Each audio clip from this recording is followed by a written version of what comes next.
കാലം മായ്ക്കാത്ത കാഴ്ചകളുമായി നിലമ്പൂർ മൂത്തേടം വി.കെ. ഷാനവാസിന്റെ സ്റ്റെയിൻഡ് ഗ്ലാസ് ചിത്രങ്ങൾ. നിരവധി ദേവാലയങ്ങൾക്കും റിസോർട്ടുകൾക്കുമെല്ലാം ഷാനവാസിന്റെ ഗ്ലാസ് ചിത്രങ്ങൾ സൗന്ദര്യം പകരുന്നുണ്ട്.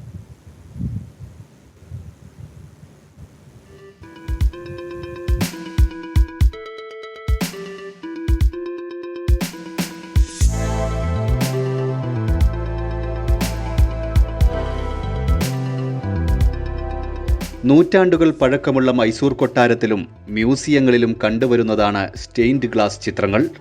വിദേശ നിർമ്മിത കളർ ഗ്ലാസുകളിൽ ചിത്രങ്ങൾ വരയ്ക്കുന്ന കേരളത്തിലെ അപൂർവം കലാകാരന്മാരിൽ ഒരാളാണ് വി.കെ. ഷാനവാസ്.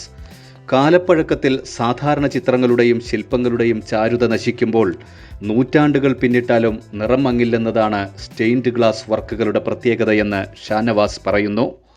നൂറ്റാണ്ടുകൾക്ക് മുമ്പ് കൊട്ടാരങ്ങളിലും മ്യൂസിയങ്ങളിലും ഉണ്ടായിരുന്ന സ്റ്റെയിൻ ഗ്ലാസ് ചിത്രങ്ങളാണ് ഇവിടെ സാധാരണക്കാരന് അല്ലെങ്കിൽ നമ്മുടെ നാടുകളിലൊക്കെ ഉപയോഗിക്കാൻ കഴിയുന്ന തരത്തിലേക്ക് ഡിസൈൻ ചെയ്ത് നമ്മൾ മാറ്റുന്നത്. ഇത് കളർ ഗ്ലാസ്, വിദേശ നിർമ്മിത കളർ ഗ്ലാസുകൾ ഓരോ ഡിസൈനായി കട്ട് ചെയ്തുകൊണ്ടാണ് നമ്മൾ ഡിസൈൻ ചെയ്യുന്നത്. ദേവാലയങ്ങൾക്കാണ് ഏറ്റവും പ്രധാനമായി ഇത്തരം ഒറിജിനൽ സ്റ്റെയിൻ ഗ്ലാസ് ഉപയോഗിക്കുന്നത്. ഇതിൽ പെയിന്റിംഗ് വരുന്നില്ല. 100% വിദേശ നിർമ്മിത കളർ ഗ്ലാസുകൾ ഓരോ ഡിസൈൻ അനുസരിച്ച് കട്ട് ചെയ്ത് തരുന്ന ഡിസൈനിൽ നമ്മൾ സ്റ്റെയിൻ ഗ്ലാസ് ചെയ്യുകയാണ് ചെയ്യുന്നത്. ഇതിന്റെ പ്രത്യേകത എന്ന് പറയുന്നത് 100 വർഷം പിന്നിട്ടാലും ഇതിന്റെ കളർ മങ്ങുകയോ ഇതിന്റെ മെറ്റീരിയൽസിന് കംപ്ലൈന്റ് വരികയോ ചെയ്യുന്നില്ല. 100 വർഷമാണ് ഒറിജിനൽ സ്റ്റെയിൻ ഗ്ലാസിന് നമ്മൾ ഗ്യാരണ്ടി കൊടുക്കുന്നത്. ഡൽഹി, മുംബൈ, ഹൈദരാബാദ് എന്നിവിടങ്ങളിൽ നിന്ന് ഇറക്കുമതി ചെയ്യുന്ന കളർ ഗ്ലാസുകളും അനുബന്ധ മെറ്റീരിയലുകളും ഉപയോഗിച്ചാണ് ഷാനവാസ് തൻ്റെ കലാസൃഷ്ടികൾ ഒരുക്കുന്നത്.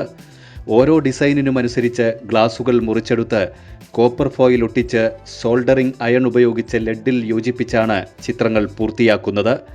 മദ്രാസ് കോടമ്പാക്കത്തെ നീൽ ജൂഡോ മെഡോസ് എന്ന ആംഗ്ലോ ഇന്ത്യക്കാരനാണ് ഗുരുനാഥൻ. കേരളത്തിൽ 1 ഡസനിലേറെ ദേവാലയങ്ങൾക്ക് ചിത്രങ്ങൾ ഒരുക്കിയിട്ടുണ്ട്. തമിഴ്നാട്ടിലെ നീലഗിരി ജില്ലയിലെ ഗൂഡല്ലൂർ സെന്റ് തോമസ് ദേവാലയത്തിലേക്കുള്ള ചിത്രങ്ങളാണ് ഇപ്പോൾ നിർമ്മിക്കുന്നത്. 180-ലധികം ലൈറ്റ് ആൻഡ് ഷെയ്ഡ് കളർ ഗ്ലാസുകളുണ്ട് ഷാനവാസിന്റെ കൈവശം. കൈരളി ന്യൂസ്, മലപ്പുറം.